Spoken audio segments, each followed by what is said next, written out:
everyone, so final video review for this week is for my paperback read this week, which was Finding You by Emma Nichols. For any of you that didn't see the introduction video, this is what the book looks like, and if you want to check out my Goodreads review, I have just posted that. If you're on Facebook, there is a link below all the other videos, or if you're on YouTube, there is a link in the description below, and this is a video review. So Finding You by Emma Nichols. I have had this book since Elcon, and I keep meaning to read it, and then my schedule gets really busy, so I thought I've got to read it because Emma's going to be at South Coast Lesbic Hangout, and it'd be really cool to talk about one of her books. So this book was a story told about two characters, both with very difficult, they've been through a difficult time recently, so they're both dealing with a lot of stuff. So you've got Anna and you've got Lauren, and they sort of chance meet, and they have this instant attraction and connection, but it is only a fleeting chance meeting, and both, you know, have regrets after that meeting that they didn't exchange numbers and really sort of work out whether they wanted to meet again. So of course, in a wonderful twist of fate, they do. And what happens is Lauren, she has to go home. They've had a bereavement in the family, and she goes home, and her mum has commissioned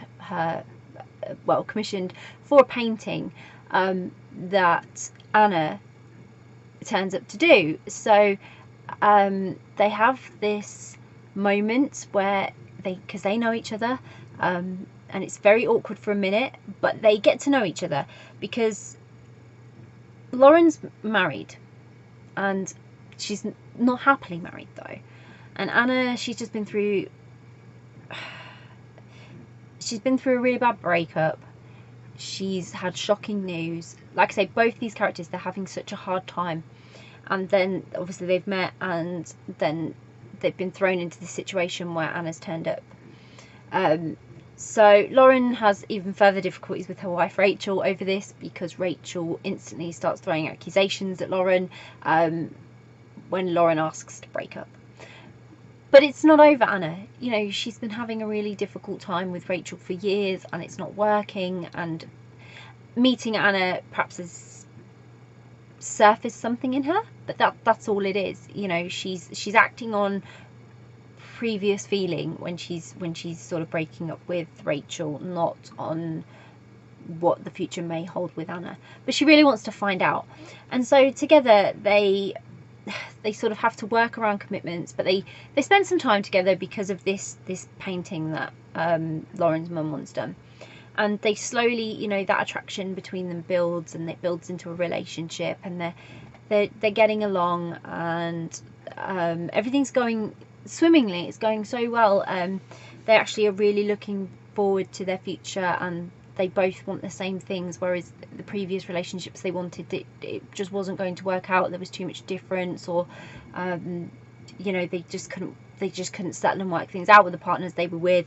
So they really feel like they found their soulmate in each other, and then it just all goes wrong.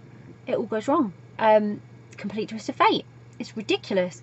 But what I am glad about is that Emma's already written book 2, so there's no waiting. Like, you can read this and you can go straight into book 2. You're not gonna have to wait to find out what happened.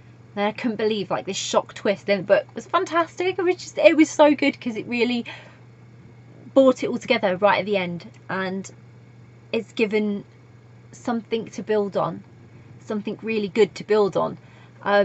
You know how it is with life. Things happen, things change, and your whole world blows up, and it can blow up twice all in one go, and that's exactly what happens for Lauren and Anna in this book, in different ways, but their world falls apart. They start rebuilding it, and it does it again. I mean, how cruel can life be? It really can.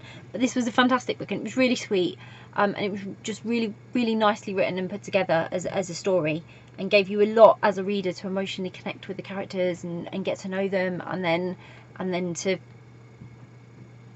feel really emotionally connected to them when this ending happened. like really, really emotionally connected. So I really did enjoy the book. It was a really great book, and I'm looking forward to reading the second one. I do have it. I got it at Alcon. It's sitting there, and I'm like, I know I have to read it, and I will read it as soon as I can, because I really want to know what happens now between them. I do. I'm like, oh, I can't wait.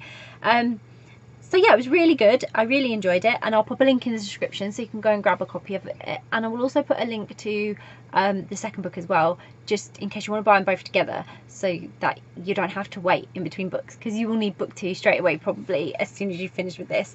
It's going to be torture for me waiting to read book 2. And if you've read Finding You by Emma Nichols, please let me know. Please let me know what you thought of it. Did you enjoy it? What did you think of the twist? And if you haven't read it, or you're going to read it, and it's on your to read list, again, let us know, because it'd be really great to know your thoughts, and you know why you picked it up, and like when are you going to read it. Let us know. And if you do read it, I hope you enjoy it as much as I did. Bye.